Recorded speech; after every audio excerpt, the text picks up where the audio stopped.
Hello, this is Wes Bridle, and this is another Kingdom Calling economic update.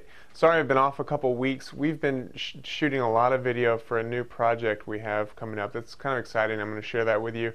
And also, we had a big event on Wednesday night about the US dollar, the difficulties with it, the best opportunities for it since we're in a country that spends them, and also a lot of detail about gold and silver and how to make that work. But now I'm jumping back into this. I'm going to shoot this one quickly. For me, it's Friday afternoon, the 14th.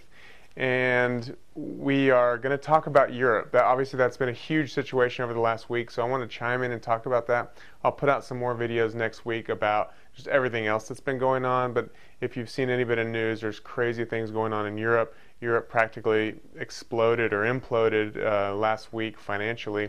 And I just want to talk about what's happened and what's not being reported in the news. So if you go back and watch the Greece video that we put out, I don't know, a month ago, we talked a little bit about the situation. Greece was trying to issue new debt, and because they had been lying in the past about their debt, and then the new president or leader of that country came out and said what they were doing, bond buyers were not willing to lend Greece the money that they needed to just take care of their bills at nearly the low interest rate that they had previously been willing to do. And so their rates spiked. Well, the rest of Northern Europe said they were going to come bail Greece out, but they hadn't really got around to doing this yet. And they kept saying that they were. Meanwhile, the German politicians would go back and promise their people that they weren't going to bail out any people, because the German people understand that in 1920, they made these same kind of mistakes, and it destroyed their currency and made everyone's lives hell. And so as a people, they understand you cannot do these foolish things that the Western countries are doing.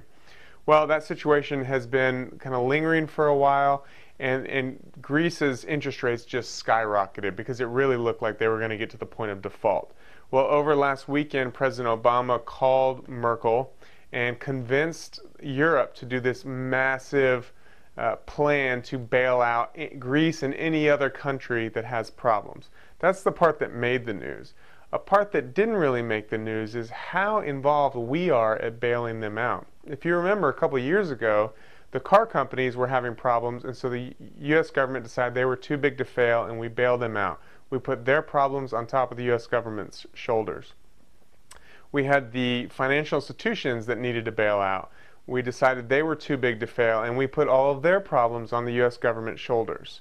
Well, now apparently we've decided Europe is too big to fail, and we've put all of their problems on top of the U.S. government's shoulders. The U.S. government is not talking about how nervous they are, but they're clearly very nervous because we're willing to give money to anybody who needs it if we think that people will start to notice that we have problems.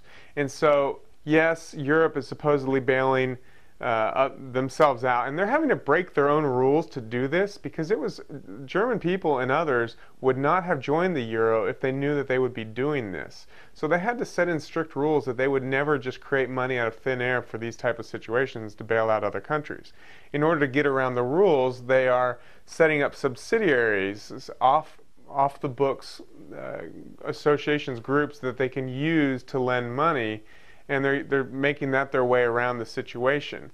But not only is Europe doing some things, but the IMF is a heavy player in this. Well, who do you think is the biggest contributor to the IMF? That's the United States. So we're big into it that way. Other ways that we're more directly involved, we didn't make a lot of news, but we've opened new credit lines for these countries. We've also opened new swap agreements. So we're sending US dollar cash over to these countries. Now, our governments tell us, oh, it doesn't matter, we're just lending this money to these countries, so there's no credit risk. Well, if there's no credit risk, why do they need to come to us for the money? The reason they're coming to us for the money is because no one else wants to give them the money. Clearly, there's credit risk. And so we are putting ourselves on the line for all of these countries, but we can't afford to do that. It's a Ponzi scheme that's getting bigger and bigger and getting ready to implode. Now, immediately what happened when this was announced is the euro got stronger. But it didn't take very long before the euro starts weakening again. And as Zero Hedge has pointed out, there's French bankers, and I'm sure others, that are actively shorting the euro, because now it's clear that they are not stable, and so their problems are going to be back. I mean, $1 trillion will disappear very quickly. You also look at Britain. Britain's got the same serious issues we do. That might be the next one to go down. These problems are all coming home to roost. They're massive and they're not going away. And so I hope that clears up how that all works. I wanted to another thing I wanted to mention is that I tweeted out recently a Thunder Road article, which is a pretty long article, but it's pretty interesting because he went back into the U.S. government's records that used to be private, but they've sort of let them open to the public. And it shows how the U.S. and Europe, how they collaborated to deceive the public about the value of their currencies and gold at that time. And so it's very obvious what they were doing then. Well, now you wonder, the part that is in the news for us is Obama calls Merkel. The part that's maybe not in the news is all the dealings that were going on there. And when you go back and read what was going on in the 60s by the official documents, you can imagine the sorts of things that are going on. It's a very dangerous situation we live in. There is a link right near this video to the Coming Storm video where you can sign up. It's actually a newsletter sign up, but the first thing that happens when you sign up is you get a link to this video, which is an hour and a half of us explaining exactly what's going to happen and how you can prepare for this. Also, like the event we just did on Wednesday, as we edit these events, we email those out, links to those to our newsletter subscribers. So we highly value people on our newsletter list, and that you're getting a lot of free, much more detailed information than these short economic updates. And lastly, when we get this product together, what we're doing is packaging just everything that I know into a really good format for you, and that's not going to be free. We're doing a lot of free stuff here, but we're going to put a really small price on that. I think that'll be excellent for newsletter subscribers. We'll offer kind of a deal there. So I would think some of those things might get your interest. If you just hit the link near this, you can sign up for that. Thanks for being a part of this. We'll jump in soon with all the other things that have been going on in our economy, and I hope you are blessed. Thanks.